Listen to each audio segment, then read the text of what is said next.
नमस्कार, खबरों का पंचनामा देख रहे हैं आप। मैं हूं आपके साथ पूजा। हम लेकर आए हैं देश और दुनिया की 5 बड़ी खबरें, जिस पे चर्चा के लिए मेरे साथ स्टूडियो में मौजूद हैं कैपिटल टीवी के editor in chief doctor Manish Kumar. Doctor साहब, बहुत बहुत स्वागत है आपका। धन्यवाद। सबसे पहले नजर हेडलाइंस पर।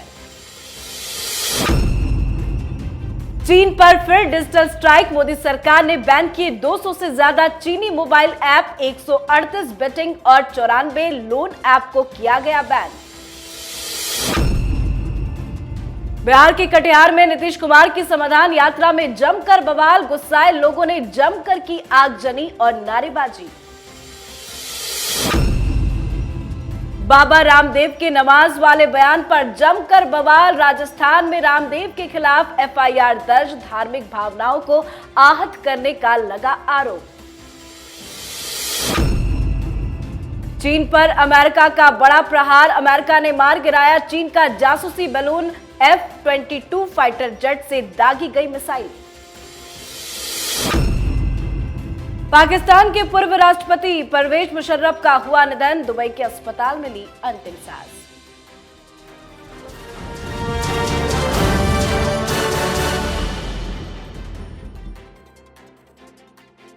आज खबरों की शुरुआत में सबसे पहले बात चीन के खिलाफ भारत की डिजिटल स्ट्राइक की। चीन को एक बार फिर से मोदी सरकार ने बड़ा झटका दिया है। सरकार ने चाइनीज लिंक वाले 200 से ज्यादा ऐप को बैन कर दिया। इन ऐप में 138 बेटिंग ऐप और 94 लोन ऐप शामिल है। इलेक्ट्रॉनिक्स और सूचना प्रौद्योगिकी मंत्रालय ने इन ऐप्स पर कार्रवाई की है। इन ऐप्स को आईटी एक्ट के सेक्शन 69 के तहत बैन करने का आदेश दिया गया।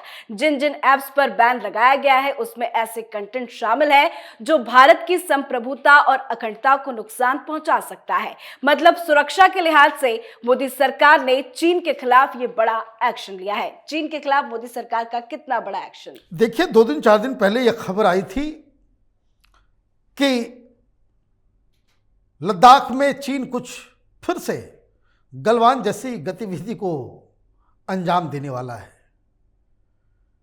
ऑलरेडी एक कोल्ड वॉर जैसा सिचुएशन बना हुआ है और 2 दिन पहले यह भी खबर आई कि प्रधानमंत्री मोदी अमेरिका जाने वाले हैं। पर्पस क्या है? पर्पस एक बहुत ही सोफिस्टिकेटेड टेक्नोलॉजीज को लेकर के, जो क्रिटिकल टेक्नोलॉजी कहा जाता है जिसको, उस पे एक संधि होनी है और इसका टारगेट चीन है। हिंदुस्तान पूरी दुनिया का अकेला ऐसा मुल्क है जो हर 1-2 महीने में चीन को नुकसान पहुंचाता रहता है। 200 से ज़्यादा ऐप जो बाकायदा बैन कर दिए गए, उससे चीन को अरबों का नुकसान होने वाला है। अब कुछ लोग हिंदुस्तान में सवाल पूछते हैं कि भाई चीन के ऊपर कार्रवाई क्यों नहीं होती? तो हो तो रहा है धीरे धीरे। स्लो पॉइजन जो है जिस तरीके से काम करता है प्रधानमंत्री मोदी, उसी तरीके से चीन को उनकी ही चाल में फंसाने का काम कर रहे हैं। डिप्लोमेटिक स्तर पे और बॉर्डर पे सेना की तैनाती के जरिए, और तीसरा इस तरह के फैसले से चीन को भारत पहली बार चकमा देने में कामयाब होता नजर आ रहा है। अब चीन की तरफ से कोई आधिकारिक बयान तो आया नहीं है, लेकिन कल तक चीन ज़रूर कुछ न कुछ इस तरह के बयान वो देगा कि भाई भारत की सरकार की तरफ से किया गया जो एक्शन है वो दोनों देश के रिश्तों पे कितना असर डालेगा। जी, अगली खबर में बात नीतीश कुमार के खिलाफ हल्ला बोल की। बिहार के मुख्यमंत्री नीतीश कुमार समाधान यात्रा पर निकले हैं, पर लोगों का समाधान करते नजर नहीं आ रहे। सीएम किसी को मिलने के लिए वक्त भी नहीं दे रहे, जिसको लेकर बिहार के कटिहार में जमकर बवाल हो गया। कोड़ा प्रखंड के डिगरी पंचायत में स्थानीय लोगों ने नीतीश कुमार के खिलाफ जमकर नारेबाजी की। गुस्साई भीड़ ने सीएम नीतीश कुमार के पोस्टरों में भी आग लगा दी। नीतीश कुमार को कई घंटों तक लोगों के विरोध का सामना करना पड़ा।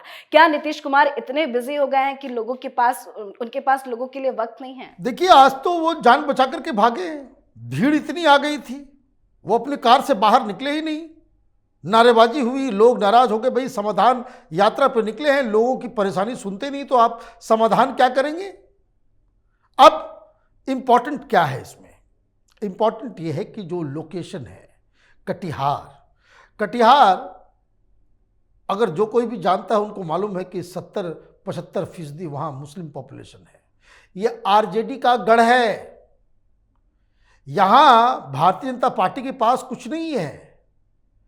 तो बहुत बड़ा सवाल ये उठने लग गया है कि पटना में, बिहार की राजधानी में, ये आरजेडी के लीडर्स नीतीश कुमार को गालियां देते हैं। गठबंधन के लीडर्स नीतीश कुमार के लीडरशिप पे सवाल खड़ा करते हैं। पार्टी के लोग भी नीतीश कुमार को आड़े हाथ लेकर के चल रहे हैं। और जब नीतीश कुमार जमीन पे जाते हैं तो उन इलाकों में जहां आरजेडी सबसे ताकतवर है, जहां मुस्लिम और यादवों का गठबंधन के अलावा वहां कोई दूसरा चीज बचा ही नहीं है, वैसे इलाकों में अगर विरोध प्रदर्शन हो रहा है तो सवाल तो आरजेडी से पूछा जाएगा कि मुख्यमंत्री जी आपके इलाके में गए और वहां विरोध प्रदर्शन इस तरीके से हो रहा है और भीड़ उमड़ी हुई है, इसमें मुस्लिम पॉपुलेशन भी शामिल है। तो नीतीश कुमार के लिए तो बड़ा एम्बैरेसमेंट। कहाँ ये प्रधानमंत्री बनने की रेस में आ रहे थे और इसलिए शायद उन्होंने समाधान यात्रा किया कि ताकि मीडिया के जरिए दुनिया को मालूम चले, हिंदुस्तान की जनता को मालूम चले कि कितना पॉपुलर है नीतीश कुमार बिहार के अंदर। अब इस तरह की घटनाएं होंगी तो लोग तो यही कहेंगे कि भाई अपना पहले राज्य संभालो, प्रधानमंत्री बनना तो दूर। और इस तरह की घटनाएं होंगी तो ऑब्वियस सी बात है कि महागठबंधन के अंदर नीतीश कुमार की साख, उनकी इज्जत वो कम होती चली जाएगी। जी, अगली खबर में बात बाबा रामदेव की। योग गुरु बाबा रामदेव के इस्लाम और मुसलमानों पर दिए बयान पर बवाल मच गया है। दरअसल बाबा रामदेव ने राजस्थान के बाड़मेर में आयोजित एक धर्म सभा को संबोधित करते हुए कहा था कि इस्लाम धर्म मतलब सिर्फ नमाज पढ़ना है, मुसलमानों के लिए सिर्फ नमाज पढ़ना जरूरी है और नमाज पढ़ने के बाद कुछ भी करो सब जायज है। चाहे हिंदुओं की लड़कियों को उठाओ, चाहे जिहाद के नाम के आतंकवादी बनकर जो मन में आए वो करो। मुस्लिम धर्मगुरुओं ने जहां रामदेव के बयान की आलोचना की है तो वहीं अब रामदेव के खिलाफ राजस्थान के बाड़मेर में चौहटन थाने में एफआईआर दर्ज किया गया है। बाबा रामदेव पर धार्मिक भावनाओं को आहत करने और सामाजिक सद्भाव बिगाड़ने का आरोप लगा है। रामदेव के खिलाफ धारा 153A, 295A और 298 के तहत एफआईआर दर्ज की गई है। क्या कुछ गलत बयान दिया था क्या बाबा रामदेव ने? देखिए, बाबा रामदेव ने जो कुछ भी कहा, ये सोशल मीडिया के ऊपर कई सारे मौलानाओं का वीडियो भी है। वहां मुसलमानों के अंदर 5 वक्त नमाज पढ़ना वो जरूरी है और बाबा रामदेव ने कुछ बयान ऐसा दे दिया कि जिससे मुस्लिम समुदाय के कुछ लोग भड़क उठे। अब मालूम चल रहा है कि ओवैसी साहब ने चिट्ठी भी लिख दी। किसे? तो गहलोत साहब को, कि आपके राज्य में कांग्रेस की सरकार है और इसलिए रामदेव अगर कुछ बोलते हैं तो उसके ऊपर कार्रवाई होनी चाहिए। धमकी दी गई कि कार्रवाई अगर आप नहीं करोगे तो फिर हम बवाल काटेंगे। अब किस तरह का मुल्क है ये? प्रभु श्री राम के खिलाफ जिसको जो जहर उगलना है वो फ्रीडम ऑफ एक्सप्रेशन हो गया। तुलसीदास के रामचरितमानस को नफरत की किताब बता दो, वो जायज है। करोड़ों हिंदुओं की आस्था के ऊपर आप बुलडोजर चला दो, उसे कुचल डालो, वो जायज है। आप रामचरितमानस को सार्वजनिक रूप से जलाओ, वो भी जायज है। लेकिन अगर कोई हिंदू साधु संत किसी दूसरे धर्म के बारे में कुछ सही बात भी बोल दे या कुछ भी बोल दे तो एफआईआर दर्ज होने लगता है। कांग्रेस पार्टी इसी तरह के खोखले सेकुलरिज्म के चक्कर में इस जगह पे पहुंचा है कि ये इतनी सीट भी नहीं जीत सकते कि इन्हें लीगल तौर पे अपोजिशन पार्टी माना जा सके, लीडर ऑफ अपोजिशन इनकी पार्टी का बन सके। तो ये कार्रवाई दरअसल मुसलमानों को खुश करने के लिए कांग्रेस पार्टी की तरफ से की गई है। और बाबा रामदेव तो कभी इस तरह के विवाद में पड़ते नहीं हैं। हमने तो देखा है कि बड़े बड़े मुस्लिम मौलवी मौलाना बाबा रामदेव के कार्यक्रम में मौजूद रहते हैं। वो तो देश को जोड़ने का काम कर रहे हैं योग के जरिए।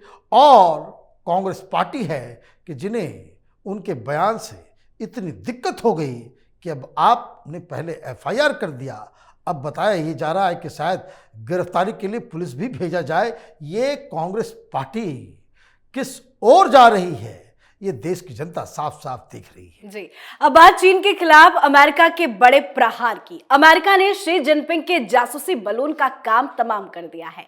चीन के स्पाई बलून को लेकर अमेरिका ने बहुत बड़ा एक्शन लिया। जो बाइडेन प्रशासन ने कैरोलिना तट के पास चीन के जासूसी बलून को मार गिराया है। F-22 फाइटर जेट से बलून को मार गिराया गया। अमेरिकी राष्ट्रपति जो बाइडेन ने पेंटागन को इस एक्शन पर बधाई भी दी है। अमेरिका ने चीन को सबक सिखा ही दिया। देखिए, बैलून तो आ गया, उड़ा भी दिया गया, लेकिन चीन कह रहा है कि हम बदले की कार्रवाई करेंगे।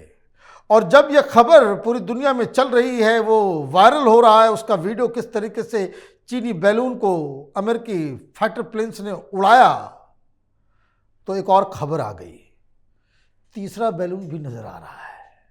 अब चीन ने तो कहा था कि भाई हमारा बैलून भटक गया, ये जो है सिर्फ मौसम की जानकारी इकट्ठा कर रहा था। एक भटका समझ में आता है, दूसरा भटक गया तो चलो फिर भी एक गुंजाइश है कि हो सकता है। अब ये तीसरा भी भटक गया और सीधे अमेरिका पहुंच गया। ये भटकाव जो है, इसके ऊपर तो चीन को जवाब देना पड़ेगा। अब कल हमने इसी टॉपिक पे डिस्कस भी किया था। हमने कहा था कि भाई वहाँ पे वो जो लगातार वो ऊपर मंडरा रहा है, इसे गिराने की कोशिश की जाएगी। तो साउथ कैरोलिना के समुद्र तट पे इसे उड़ाया गया। अब दो और अभी मंडरा रहे हैं, उसको भी डाला जाएगा। लेकिन जिस हिसाब से बैलून के ऊपर बवाल मचा है और चीन और अमेरिका में ठन गई है, ये आगे कुछ और रंग दिखाने वाला है। जी, अब बात आज की आखिरी खबर की। पाकिस्तान के तानाशाह रहे और पूर्व राष्ट्रपति परवेज मुशर्रफ का लंबी बीमारी के बाद दुबई में निधन हो गया। बताया जा रहा है कि मुशर्रफ काफी लंबे समय से बीमार चल रहे थे। निधन तो हो गया, पर हमें ये नहीं भूलना चाहिए कि ये वही शख्स थे जिनकी वजह से साल 1999 में भारत और पाकिस्तान कारगिल की जंग में आमने सामने थे। मुशर्रफ की मृत्यु पे आप क्या कहेंगे? देखिए, हिंदुस्तान की संस्कृति है कि कोई मर गया तो उसके खिलाफ कुछ बोलना नहीं चाहिए, लेकिन कुछ मूल्यांकन तो जरूर करना पड़ेगा। और मूल्यांकन तो हम बाद में करेंगे, लेकिन कुछ हकीकत भी बता देना जरूरी है।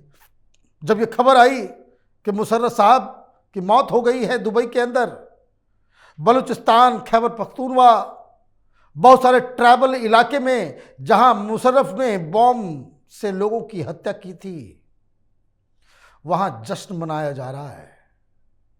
हमने नहीं देखा कि जिस हिसाब से एक एक्स प्रेसिडेंट को श्रद्धांजलि एक सिविलाइज्ड मुल्क देता है, उस तरह की जो कर्टसी पाकिस्तान की तरफ से मुशर्रफ को दी गई है। यह मत भूलिए कि हकीकत यही है कि 10-11 साल तानाशाह की तरह रूल करने वाला ये मुशर्रफ एक भगोड़े की जिंदगी जी रहा था। वो दुबई में अपने शौक से नहीं, बल्कि परिस्थिति की वजह से जेल न चला जाए, उसे सजा न मिल जाए, इस डर से वो दुबई में छिपा बैठा था। अब हिंदुस्तान के लिए ये शख्स काफी नुकसान कर गया था। आतंकवाद को जिस तरीके से मुशर्रफ ने फंड किया, हवा दी, और मैं तो देख रहा था कि किस तरीके से ये लेफ्ट लिबरल कबाल मुशर्रफ के बारे में कसीदे पढ़ रहा है।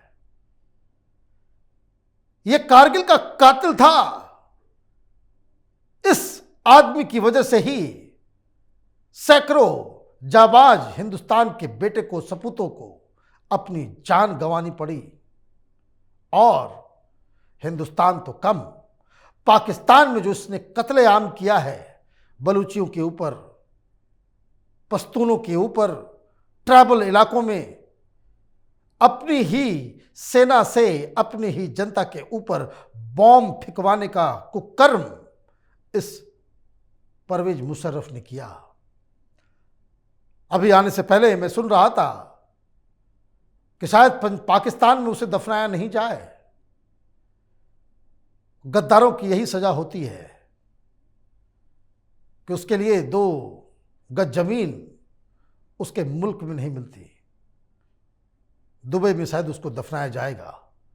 और मैं तो ये कहूँगा कि कुछ दिन और उनको जिंदा रहना चाहिए था कि ताकि जो मॉन्स्टर, पाकिस्तान नाम का मॉन्स्टर, एक दैत्य उसने क्रिएट किया, उसको पाला पोसा, वो किस हालत में है और 15 दिन के बाद किस हालत में होगा, उसको अपनी जिंदगी में देखते हुए यहां से जाना चाहिए था। जी, बहुत बहुत धन्यवाद बातचीत के लिए। धन्यवाद। खबरों का पंचनामा में आज के लिए फिलहाल इतना ही। देश विदेश की बाकी खबरों और उनके सटीक एनालिसिस के लिए देखते रहिए कैपिटल टीवी। हमें लाइक कीजिए, शेयर कीजिए और कैपिटल टीवी को सब्सक्राइब कीजिए। नमस्कार।